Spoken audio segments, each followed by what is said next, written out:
Alors, en ce moment, il y a une folie qui s'est emparée de tous les réseaux sociaux, de tous les créateurs de contenu. C'est les shorts, c'est le format TikTok, ce format qui fait que tu slides comme ça d'un truc à l'autre. Et moi, je vais t'expliquer pourquoi je ne vais pas faire de shorts. Je ne vais pas faire de shorts parce que, tout simplement, c'est ma conviction profonde, c'est que c'est un format qui va arriver et repartir. Alors là, il est quand même installé. Il se trouve qu'il est installé quand même depuis un certain temps. Donc peut-être que je me trompe. Mais il y a déjà eu plein d'initiatives comme ça. C'était Vine à l'époque. Après, il y a eu Snapchat. Cette histoire de se partager des trucs extrêmement courts. Moi, je ne vais pas en faire parce que c'est pas du tout le fondement d'Active Worker. Le but, c'est de te partager un contenu qui soit dense, avec des idées à l'intérieur. Or, le short, là, c'est beaucoup plus une opportunité pour le créateur de contenu que pour l'utilisateur. Parce que quand tu regardes un short, bah, t'es juste, comment dire, ton cerveau est simplement stimulé, ta dopamine est stimulée, mais tu vas rien apprendre de particulier. Ou tu vas juste avoir quelques détails croustillants, mais tu vas pas repartir avec un truc intéressant. Par contre, tu vas pouvoir perdre du temps. Et d'ailleurs, c'est ce que j'ai validé de deux manières. La première, c'est que moi j'ai installé TikTok extrêmement tôt, avant que ce soit la hype, etc. Et je me souviens très très bien qu'on se soit rendu compte avec ma copine qu'on passait un temps fou en fait sur l'application. En gros, on a juste installé l'application et en fait, au bout de 45 minutes, 1 heure, à scroller sur des trucs d'américains puisqu'il n'y avait pas encore de français dessus. Enfin, moi, on s'est vraiment dit, mais putain, c'est une machine à perdre du temps, c'est incroyable.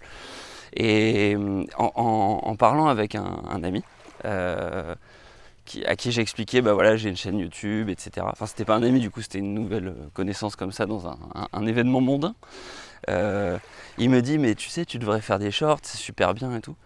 Et donc je discute avec lui, je lui dis, d'accord, mais en fait, toi concrètement, quand est-ce que tu vas sur TikTok? Quand est-ce que tu vas voir des vidéos sur TikTok ou quand est-ce que tu passes sur les shorts sur YouTube? Et pendant combien de temps tu fais ça? Et il me dit, bah j'y vais quand j'ai envie de perdre un peu de temps, quand j'ai envie de me détendre. Et effectivement, une fois que je rentre dessus, je passe un temps fou et c'est une machine à perdre du temps. Et ça valide le truc en fait. C'est que les gens, ils sont pas là dans une démarche active de rechercher quelque chose pour être constructif. Ils sont là uniquement pour perdre du temps.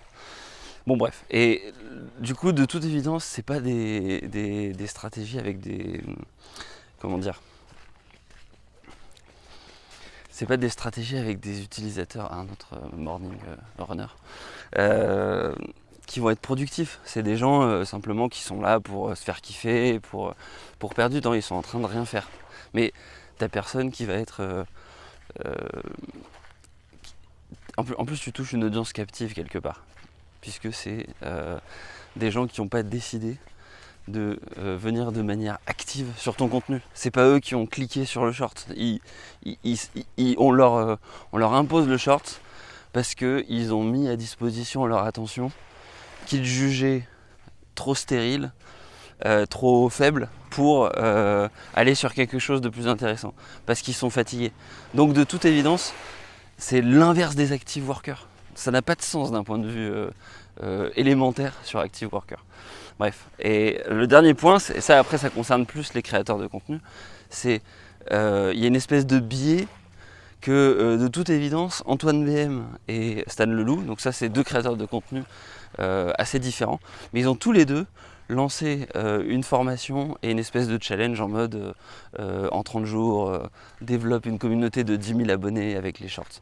Et je suis convaincu qu'ils ont raison sur un point, c'est que faire des shorts, c'est une excellente manière de débuter sur la création de contenu, parce que ça t'oblige à créer une vidéo d'1 minute, bien montée, où tu dois te poser la question, qu'est-ce que je veux transmettre comme message, pourquoi, comment, essayer de faire un petit peu de montage, essayer de réfléchir au titre, au message que tu envoies.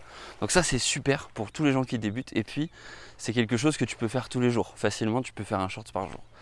Mais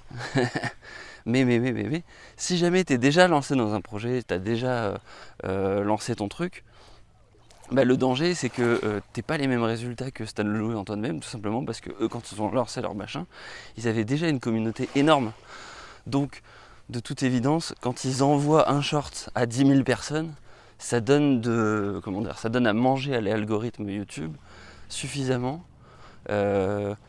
pour le pousser à d'autres personnes et donc pour démultiplier ça. Et vu que les YouTube Shorts, c'est nouveau, les algorithmes vont forcément plus les pousser qu'autre chose. Enfin bref, tout ça pour dire que moi, c'est pas quelque chose que je vais faire. Je me suis donné l'objectif de faire une vidéo par jour cette année. Et si je commence à faire des shorts, en fait, je pourrais pas faire cet objectif-là. Et la perte de cet objectif-là est trop dure. C'est beaucoup trop dur pour moi. Donc, je ne vais pas le faire. Voilà. Bon, je pense que tu as compris que je ne ferai pas du short cette année. Mais peut-être que le 1er janvier 2023, on le fera. Voilà, écoute, moi je te dis à la prochaine. Ciao, ciao. N'hésite pas à me dire ce que tu en penses en commentaire, ce que tu penses des shorts. Et puis voilà. Ciao, ciao.